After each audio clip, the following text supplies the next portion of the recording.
자, 2학년 여러분, 가지쌤입니다. 오늘은 70페이지, 71페이지 하도록 하겠습니다. 자, 여기 6개의 암석이 있고, 이거를 우리가 어떤 암석인지 분류해 보는 시간을 가질 텐데요. 자, 먼저 특징을 알아보고, 그 특징에 근거해서 화성암인지, 퇴적암인지, 변성암인지를 알아볼 거예요. 힌트는 6개의 암석이 이름은 이미 알고 있습니다. 잘 보세요. 화강암, 현무암, 여감, 사암, 편마암, 대리암으로 되어 있어요. 자, 우리가 암석의 특징을 알고 있고 그것을 보면서 확인하는 절차를 걸쳐서 얘가 화성암인지 퇴적암인지 변성암인지를 분류할 거예요.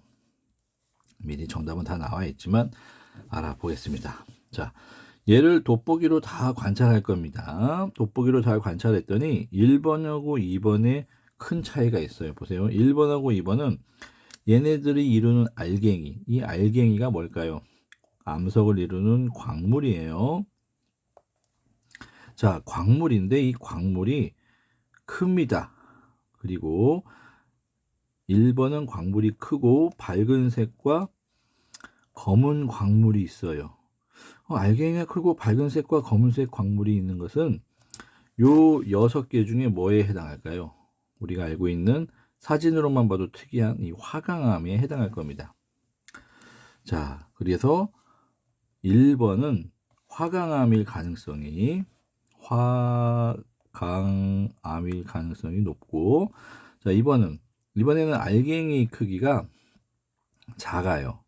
어두운 색이고, 그리고 표면에 구멍이 있어요. 자, 표면에 구멍이 있다는 것은 암석이 식으면서 용암이 식으면서 기체가 나는 현무암일 가능성이 높아요. 그리고 현무암은 어두운 색에 해당하고, 그리고 바깥에서 막으면 용암이 식은 거니까 금방 결정을 만들 수가 없어서 작은 결정이 되는 거예요. 그래서 작은 결정, 그러면 화산암에 해당하는 거고, 어두운 색, 표면에 구멍. 이산화탄소가 마그마에서 나오면서 구멍을 만들었다. 이거는 분명하게 현무암에 해당할 겁니다. 현무암. 자, 여기 보면 요 6개 중에 아까는 화강암이 날아갔고 이번엔 현무암이니까 다른 것은 구멍이 없죠. 현무암 말고는 없으니까 현무암 가능성이 높은 거예요. 현무암으로 보겠습니다. 그럼 이제 나머지 4개 중에 여기 4개를 할 텐데, 자, 표면이 거칠고 울퉁불퉁하고 자갈도 있고 모래가 있다. 자갈 모래로 쌓여 있는 것은 퇴적암 중에 여감에 해당하겠죠. 자, 여감이니까 여기에서 여감을 이제 지우고 여감이 되겠죠. 자, 그러면 표면이 거칠고 돋보기로 확인해 보니까 4번째는 모래예요. 모래가 거칠잖아요. 모래가 돼서 얘는 사암이 됐다라고 볼 수 있죠. 여기서 사암 날아갑니다. 자, 그리고 색이 어둡고 밝은 줄무늬가 있다. 줄무늬는 염리잖아요. 변성암 중에 편마암이라는 거죠. 편마암, 줄무늬가 있는 건 편마암밖에 없어요. 그래서 편마암이 되는 거고, 마지막으로 색이 밝다. 밝은 색이고 염산 반응을 한다. 얘는 요거 중에 염산 반응을 한다. 탄산칼슘이 들어있는 거 뭐예요? 대리암밖에 없죠. 그래서 대리암으로 선정을 할 수가 있을 겁니다. 이렇게 묽은 염산을 반응하는 것까지 했고, 그리고 밝다. 그러면은 위에 있는 석회암은 없기 때문에 대리암이 있어서 대리암으로 보면 될 겁니다. 그러면 이제 분류를 한다면, 자, 화성암에는 뭐가 있을까요? 화강암, 현무암이 해당되겠고, 퇴적암에는 여감사암이 있고, 변성암에는 편마암, 대리암이 있다라는 것을, 다시 화성암, 퇴적암, 변성암이 있는데 각각 1, 2, 3, 4, 5, 6을 분류한다면 1, 2, 3, 4, 5, 6이 되는 겁니다. 화강암, 현무암 있는 거 아시죠? 현무암은 지상에서 화산암에 해당하는 거고, 화강암은 심성암에 해당하는 거.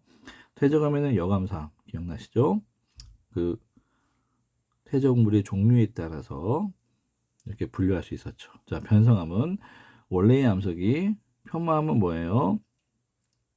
편마암은 화강암이나 이 암이 현무암으로 바뀌었었고, 대리암은 석회암이 대리암으로 바뀌었는데, 지금 나와 있는 6개를 이렇게 변성암 2개, 퇴적암 2개, 화성암 2개로 분류할 수 있었습니다.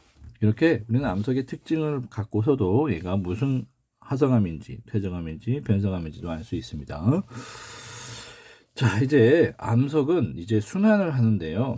암석은 하나 만들어진 이 화성암이라고 했을 때 이 화성암이 가만히 화성암으로만 존재하는 게 아니라 지구는 자꾸 움직입니다.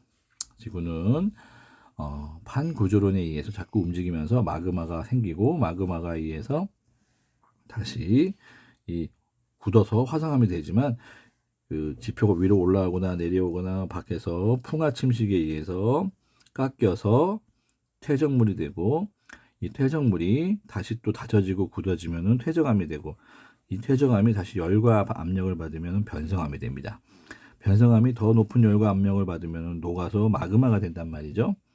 이러한 순환 과정이 있고요. 중간중간에도 화살표가 있어요. 이 화성암이 다이렉트로 열과 받으면 변성암이 됩니다. 자, 그리고 이 퇴적물 있죠? 보통 화성암이 부서져서 퇴적되고 퇴적암도 다시 부서져서 퇴적물이 되지만 변성암도 밖에 노출된 것들이 부서지면 퇴적물이 될 수도 있습니다. 심지어는 이 변성암이 열과 압력을 큰 열과 압력을 받아서 녹기도 하지만 화성암이 다이렉트로 녹을 수도 있어요. 주변에 마그마가 있으면 퇴적암 주변에 마그마가 있으면 또 녹을 수가 있습니다. 그래서 마그마로 다시 시작된다면 마그마는 다시 이 보라색 보세요.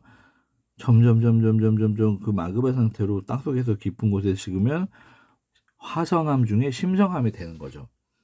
이런 식으로 우리는 그 하나의 암석으로만 있는 게 아니라 중간에 퇴적물과 마그마로 변하고 이렇게 순환을 한다 해서 암석의 순환이라고 합니다. 암석은 생성 그대로 있는 것이 아니라 환경 변화에 따라서 다른 암석으로 변합니다. 이런 걸 순환이라고 하죠. 암석의 순환.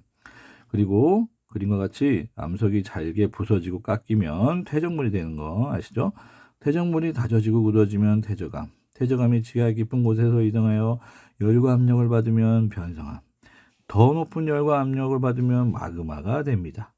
마그마가 다시 식어서 굳어지면은 화성암이 되고 화성암이 지표로 다시 드러나고 깎이면 다시 퇴적물이 되죠. 이처럼 환경에 따라 다른 암석으로 변하며 끊임없이 순환한다라고 볼 수 되겠습니다. 잠깐 문제를 풀고 마무리하겠습니다. 마그마가 빨리 식어 광물 결정이 작은 화성암은 뭘까요?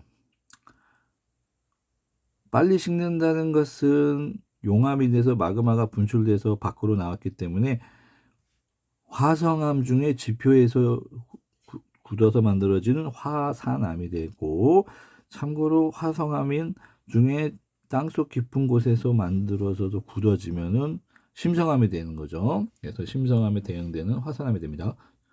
자, 땡땡은 퇴적암에 나타나는 줄무늬, 층리죠. 땡땡은 변성암에 나타난다? 그건 바로 뭐죠? 염리였죠. 자, 이런 식으로 마무리할 수가 있겠고요. 자, 여러분들 이제 암석의 순환까지 다 알아봤습니다. 그러면 내일은 광물과 암석의 활용에 대해서도 알아보겠습니다.